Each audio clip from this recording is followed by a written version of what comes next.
मैं हूं आपके साथ अनन्या सहाय।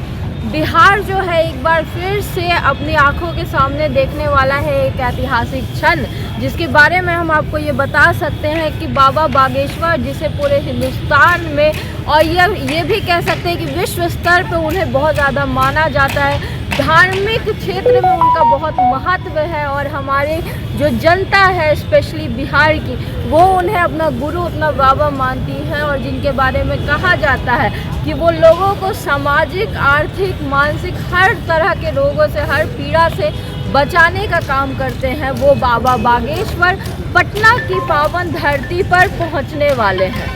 जी हाँ, पटना की पावन धरती पर बाबा बागेश्वर का यहाँ पे आगमन होने वाला है और हम आपको दिखाते हैं कि कैसी तैयारियाँ चल रही है पटना के गांधी मैदान में, क्योंकि उनके आगमन की जो तिथि है वो है 6 जुलाई, यानी आज से ठीक 2 दिन बाद बाबा बागेश्वर यहाँ पटना में आएंगे, जिसको लेकर गांधी मैदान में पुरजोर तरीके से तैयारियां शुरू कर दी गई है। जैसा कि हम आपको दिखा रहे हैं, आप हमारे आसपास देख सकते हैं, एक बहुत बृहद पैमाने पर उनके आने का, स्वागत का पूरा इंतजाम किया गया है, सबका इंतजाम किया गया है। बीजेपी के मंत्री अश्विनी चौबे के बेटे खुद शाश्वत चौबे यहाँ पर रह करके सारा इंतजाम देख रहे हैं और वो इस बात की पूरी पुष्टि कर रहे हैं कि किसी तरह की कमी इस आयोजन में ना हो पाए। जैसा कि आप हमारे आसपास देख सकते हैं, एक बड़े पैमाने पर टेंट, शामियाना लगाया गया है। बहुत सारे मजदूर यहाँ पे अभी भी काम कर रहे हैं और साथ ही साथ आप देख सकते हैं कि ठहरने का भी लोगों के छोटा छोटा इंतज़ाम किया गया है। आइए हम अब उन लोगों से कुछ बात करेंगे जो इस काम को सफल बनाने में अपना योगदान दे रहे हैं।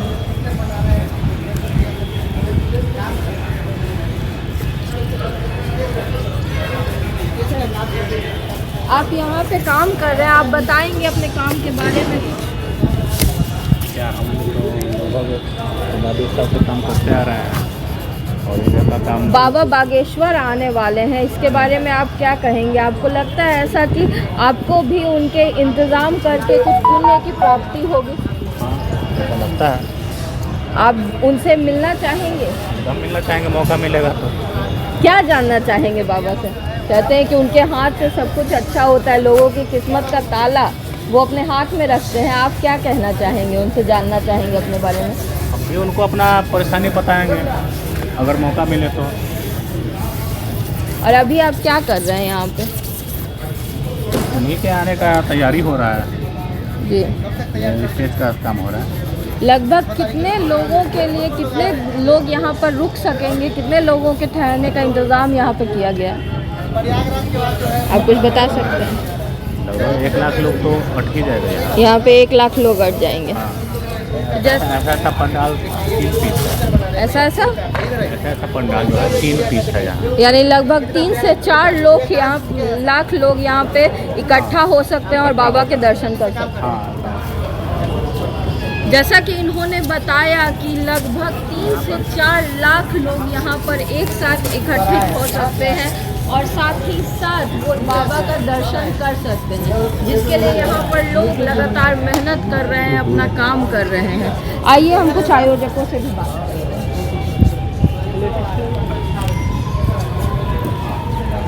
आप यहाँ पे आयोजन करवा रहे हैं? ये हम लोग काम करने वाले हैं, ठीक है। हम लोग आर्टिस्टिक में पूरा काम कर रहे हैं, स्टेज का काम हम ही लोग यहाँ के आयोजकों से उनका क्या कहना है, इतने बड़े पैमाने पे जो इंतजाम हो रहे हैं उसको लेकर आप लोग क्या बताना चाहेंगे? पब्लिक जो इतनी बड़ी गैदरिंग यहाँ पे हो रही है, माना जा सकता है कि बिहार में सनातन धर्म को बढ़ाने के लिए वेद शास्त्री यहाँ आ रहे हैं। जी बिल्कुल, सनातन धर्म के अच्छाइयों को बताने के लिए और सनातन धर्म में बढ़ाने के लिए, समाज में एकजुटता के लिए, विश्व में शांति के लिए ये आयोजन हो रहा है। और हम अपील करेंगे आपके माध्यम से कि लोग ज़्यादा से ज़्यादा आके इसका लाभ उठावें। पब्लिक जो है वो बिहार के, माना जाता है कि जनता बिहार के हर कोने से आएगी अपनी किस्मत का पर्चा खुलवाने के लिए। इसको आप किस रूप में देखते हैं? सनातन धर्म को बढ़ा रहे हैं धीरेन्द्र शास्त्री, यहाँ पे रहेंगे तो उस पर किसी तरह के विवाद की तो प्रश्न नहीं उठता, लेकिन यहाँ पे जिस तरह के इंतजाम है उसमें किसी तरह की कोई परेशानी किसी को ना हो, इसके बारे में आप क्या कहें, कोई इंतजाम किया गया है? पहली बात तो कोई पर्चा नहीं खुलने वाला है। एक दिन का कार्यक्रम है जो 10 बजे शुरू होकर 6 बजे शाम को समाप्त हो जाएगा। इसमें अनेक धर्माचार्य आ रहे हैं तो अपना प्रवचन देंगे जिससे लाभ उठा सकें। व्यवस्था बहुत तगड़ी है। पूरे बिहार से अनेक हिंदूवादी संगठन हैं जो इसमें सहयोग कर रहे हैं। पटना के भी सारे हिंदूवादी संगठन लोग लगे हुए हैं। व्यवस्था में कहीं कोई कमी नहीं है। सरकार की ओर से भी पूरा सहयोग है। हम लोग व्यवस्था एकदम अच्छी व्यवस्था है। व्यवस्था की चिंता नहीं करनी है। और आप हमें ये भी बताइए कि कहा जा रहा है कि सनातन महाकुंभ कहा जा रहा है, तो आप मानते हैं कि इसे सचमुच में सनातन का महाकुंभ कहा जाएगा बिहार में? देखिए, पहली बार बिहार में इतना बड़ा आयोजन हो रहा है सनातन को लेके, और मुझे लगता है कि एक मंच पे इतने सारे सनातनी संत और महात्मा अभी तक बिहार में किसी भी मंच पे एक साथ आसीन नहीं हुए हैं। तो एक तरह से कह सकते हैं कि ये सनातन महाकुंभ है। सनातन महत्व, ये जो हम लोग लगातार सुन रहे हैं, सत्ता की ओर से भी ये बातें आ रही है कि हमें हिंदू धर्म को अपने हाथ से एक रखना है, एकता को बढ़ावा देना है। क्या ये जो पल आएगा 2 दिन के बाद वो हिंदू धर्म को बिहार में और ज़्यादा जड़ों को मजबूत करेगा? एकदम सनातनी बिहार माना जाता है कि संस्कृति का एक स्वरूप बिहार को ही माना जाता है। अभी भी हम लोग अपने कल्चर को साथ में लेके चलते हैं।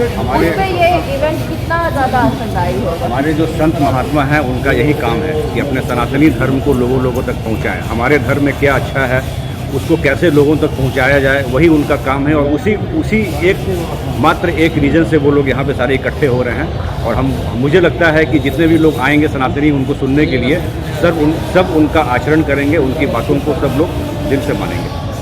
ये बहुत बढ़िया बात है। तो आप क्या कहना चाहेंगे बिहार की जनता से यहाँ आने के लिए? यही कहना चाहेंगे कि 6 तारीख को रविवार को सुबह 10 बजे से ये कार्यक्रम स्टार्ट होगा। आप अपने जितने भी संतों को सुनना चाहते हैं, जिनके वाणी को आप सुन के अपने ज़िंदगी में, रोजगार में आचरण करना चाहते हैं, उनको सुनने के लिए अवश्य आएँ। यहाँ पे और भी लोग मौजूद हैं, यहाँ पे पब्लिक है, हम उनसे पूछना चाहेंगे कि वो कैसा महसूस कर रहे हैं बिहार में इतने बड़े आयोजन के होने पे। यहाँ पे आप खुलवाना चाहेंगे बाबा बागेश्वर से अपनी किस्मत का पर्चा? यहाँ पे किस्मत का पर्चा आप जानना चाहें, अगर आपको मौका मिले बाबा से बात करने का, तो आप क्या मिलेगा तो मौका मिलेगा तो खुलवाना चाहते हैं। क्या पूछना चाहेंगे, क्या जानना चाहेंगे आप? कुछ भी पूछ सकते हैं ना, वहाँ जाने के बाद ना समय मिलेगा तो जो आएंगे 10 बजे से 6 बजे तक आ तो रहे हैं। तो ये जो बाबा बागेश्वर के आने की बात है, तो आपको लगता है कि उनको आने से, उनके काम में हाथ बटाने से आप लोगों को भी पुण्य की प्राप्ति होगी? हम लोग हिंदू हैं तो हिंदू को हम लोग भी सनातन है और हम लोग भी काम करें। हम लोग को भाग्य कि हम लोग इसमें काम कर रहे हैं और सभी को बढ़ चढ़ काम करना चाहिए। हम लोग भी सेवा कर रहे हैं। सबको, आप लोग को, हम लोग को, सबको आना चाहिए। कितने लोगों के इकट्ठा होने का यहाँ पे इंतज़ाम आप लोगों ने किया है और किस किस तरह का इंतज़ाम किया गया है? ये कम से कम हम लोग 25 लाख लोगों को करने का हम लोग कोशिश कर रहे हैं। हम लोग सब सेवादार कर रहे हैं। सिटिंग अरेंजमेंट कम से कम हम लोग अच्छे लोगों को कर रहे हैं। इसमें सभी चीज़ का व्यवस्था किया जा रहा है। पानी से लेके, बाथरूम से लेके, बैठने से लेके सब चीज़ का व्यवस्था हो रहा है। लाइट, साउंड, अच्छा स्टेज, हैंगर पंडाल है। धूप लगने की कोई ज़रूरत नहीं है।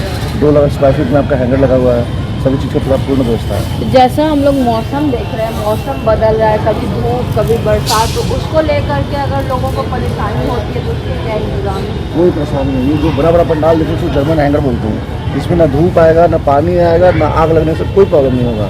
सारे में चेयर लगा रहेगा, कारपेटिंग विथ कारपेटिंग के साथ इन्वॉल्व रहेगा, तो कोई चीज़, किसी की कोई परेशानी नहीं होगी। पूरे आपको गांधी मैदान इसमें आपको पता रहेगा, कोई दिक्कत नहीं है।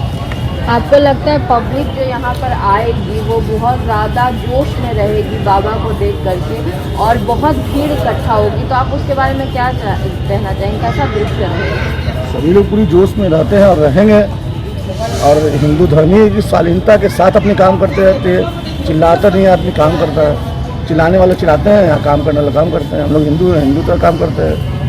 तो कुछ इमरजेंसी सेवाओं के लिए भी कुछ यहाँ पे तैयारियाँ की गई है, मतलब कुछ बूढ़े बुजुर्ग जो लोग आएंगे बाबा से मिलने के लिए, उनके हेल्थ को भी ध्यान रखते हुए कुछ इंतजाम किए गए, जैसे शिविर छोटा छोटा ये सब लगाया गया है। हेल्थ कैंप से लेके प्रशासनिक व्यवस्था भी है, वो सारा प्रोटोकॉल देखते हुए सारा काम किया जा रहा है। यहाँ से इन्वॉल्व डीएम से लेके सीएम तक इसमें इन्वॉल्व है और सारे के सहयोग से ही काम हो रहा है।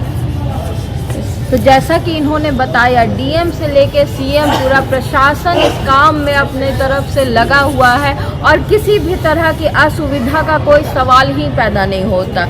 नीचे से लेके ऊपर तक हर वर्ग के लोग यहाँ पर इकट्ठा हो सकते हैं और उनकी हर सुविधा का ध्यान रखा जाएगा, चाहे वो पानी हो, खाना हो, चाहे गर्मी से राहत की बात हो, हर तरीके के इंतज़ाम यहाँ पर पुख्ता किए गए हैं। अब आइए कुछ वैसे लोगों से मिलते हैं जो यहाँ पे मौजूद हैं, उनसे भी पूछते हैं, जानना चाहते हैं कि उनके क्या मत हैं इसको लेकर के। हम अपने दर्शकों को साथ साथ बताते चले कि धीरेन्द्र कृष्ण शास्त्री, जो कि बाबा बागेश्वर के नाम से जाने जाते हैं, हनुमंत कथा वाचन में जो सबसे ज़्यादा लोकप्रिय हैं, उनके बारे में बताते चले कि बागेश्वर धाम जो मध्य प्रदेश के छतरपुर ज़िले में एक धाम है, हिंदुओं का तीर्थ स्थल है, उस जगह के वो पीठाधीश है। और ये चीज़ जो है लोगों को अपनी धार्मिक बातों से खुश करने का, अपने धार्मिक कथाओं से लोगों को रूबरू करवाने का काम धीरेन्द्र शास्त्री बचपन से करते आए हैं। लेकिन अभी इस उम्र में आकर के उनको बहुत ज़्यादा लोकप्रिय माना जाता है, धार्मिक गुरुओं में उन्हें बहुत आगे रखा गया है और अपनी बातों से वो लोगों के कष्टों को दूर करने की कोशिश करते हैं। साथ ही साथ जनता पर्चा खुलवाना, जिसे कहते हैं किस्मत का पर्चा, जनता अपनी किस्मत का पर्चा खुलवाने उनके पास आती है।